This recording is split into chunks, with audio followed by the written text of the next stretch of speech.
What is World of Warcraft 2? It's an idea. It's a vision of the past blended with the possibilities of the future. It's a hope that we can recapture the feelings that flooded through us during vanilla, the feelings of pure exploration and wonder. It's the hope that we can relive the burning crusade and feel the desire that we once had to play the game in the state we remember and imagine was the best for WoW. It's the feeling of devotion to a game we love, regardless if the lens that we are looking through is rose-tinted or not. It's the belief that someone will introduce us to a new world that captures all of that wonder, but in a new light, a new fire that will get our blood pumping and our imaginations burning like they were once with World of Warcraft.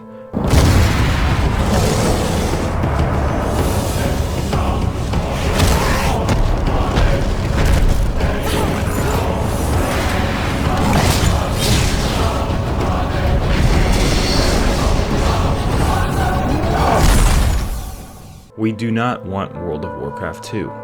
We want the next World of Warcraft, regardless if it's Blizzard making it or not. Perhaps we don't even want it to be an MMO. Maybe it doesn't have to be. It just has to be some form of a game that gives us that once forgotten feeling of absolute immersion and, well, giddiness. Like when the first time you found a blue item was in World of Warcraft. It was brand new and it was shiny. You found it by yourself, way out on the coast of Durotar, or deep under the rigid canopy of the Elwyn Forest. Nobody told you to go out and get it. No quest giver demanded that you fetch it for them. You wandered out on your own, to tell your own story, to carve out your own destiny. You found that blue item and it was yours, and it was wonderful. When would the next blue item be? 35 levels later, in Desolus, I picked up something purple and it was even shinier, more valuable and rarer still. Anything was possible.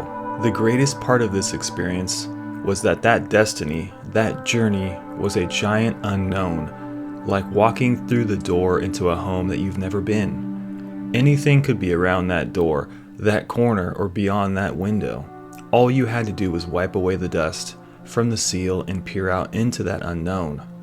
And that space took any form you wanted it to. You were freed from the crippling concessions of other games. No tutorials, no linearity, no direct path. You chose your fate. You made the decisions of how you wanted the world to look and how you wanted your character to be represented. Crossing the bridge from Durotar to the crossroads, or crossing the border into the Ashenvale Forest, with its purple hue and melancholic music pulsating from its very being, as a Horde player was some of the most immersive experiences I've ever had in gaming, because they were so unforced. Things happened to you so organically in vanilla in the Burning Crusade that it was hard not to go off the beaten path, hard not to wander just a little further down the road. Beyond that mountain, what about on the top of that hill? Surely there would be a secret if I just kept walking a little bit further. Those were moments of absolute fantastic wonder, and you didn't have to wander out to those lands. You could go anywhere. Take the Zeppelin to the other continent and you could be slaying bats and traversing the slime-filled hallways and crypts of the Undercity, the undead hub teeming with the sick and the rotten, although always bustling with trade and questing. Wait, what was that? Alliance, a rogue, fighting off a pack of panthers in Stranglethorn Vale. I don't want any trouble. I'm gonna let this guy be. Wait, how did I even get here? How did I get to this place? Oh, that's right. I happened to find a Zeppelin atop a lone watchtower, and after chatting with one of the little goblins, thought it'd be a nice place to check out. He's gone now. Where did he go? Vanished into thin air. A few moments later, my pet and I were ambushed by him trying to explore the riverbanks near Nessingway's camp. We managed to kill him, my pet and I, and it felt fantastic. What an organic experience. No scripts. We weren't cornered off in a PvP area. It was just us and the world and our decisions. And we hated each other. Not because we knew each other, but because he was Alliance and I was Horde, and that's all we needed to know. The game world drew us in. So much lore, so much character, a giant game made less empty and void by the personality painted all over the world. Every corner, every mountaintop, even underwater or up waterfalls, there was something around every corner. There was a new moment to live, and it was up to the player to discover that moment for his or her own. What is World of Warcraft 2? It's the idea that we can experience this attachment to a game again. It's the dream that someone out there can fill the hole of greatness that WoW left with its early days. And it's also the hope that something new will be born from it. Something fresh, exciting yet grounded in what it meant to be a game during a period of pure discovery. But can we have it back? Is WoW's glory supposed to be relived? Or a better question, can it be relived? We have changed, us gamers. We are 5, 6, maybe 7 years older now than we used to be during moments of vanilla and the Burning Crusade. We aren't the same people. We demand more now because we have already experienced the natural high that was World of Warcraft. It can never be the same, if only for the passage of time being the perpetrator who won't let us forget that we have lost those feelings we once had for the game. Playing a level 1 orc now, years later, and walking out into the world is most definitely not the same as doing it on the launch day of Vanilla WoW. It doesn't feel the same. Nostalgia now drives us, and we all know nostalgia is much less powerful than being part of something in its inception. It's a temporary replacement, a pinch hitter on a baseball team. More importantly, we have changed too in our behavior.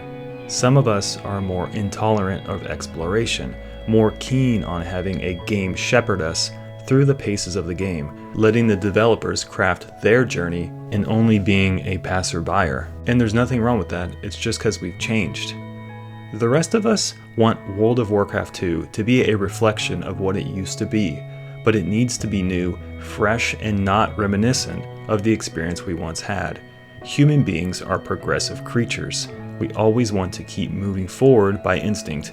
It's ingrained into our DNA to want the next thing, to be the pursuer of things outside of our own experience and succeed in life. It's our own personal motivation, intrinsic as though it runs through our blood speaking to us. World of Warcraft 2 has to be new. The next World of Warcraft will have to be the catalyst that shows us a new side to gaming. Something big has to change in the formula, in the bones of that idea for us to reclaim the feelings we once had. It may not be an MMORPG. It may not be from Blizzard. In fact, it really can't be. It will be something in some form that surpasses all of our own expectations and allows us to enjoy the purest form of gaming, exploration and discovery. We can't expect to discover new things or be taken aback if the formula doesn't change. The best potential outcome for a sequel to World of Warcraft will be something that comes around that recaptures those feelings for us but does not remind us of World of Warcraft. A feeling that would have otherwise pushed us to cast judgments on the new material just because it wasn't World of Warcraft. I don't know if another game can grab me the way Vanilla did. Make me scurry home and ignore my girlfriend's phone calls like the Burning Crusade did. I'm not in the space I was during that moment, sitting in that chair, in that apartment, with those Cheetos and that sun setting outside during a hot summer day. I'm not that person anymore. Are you?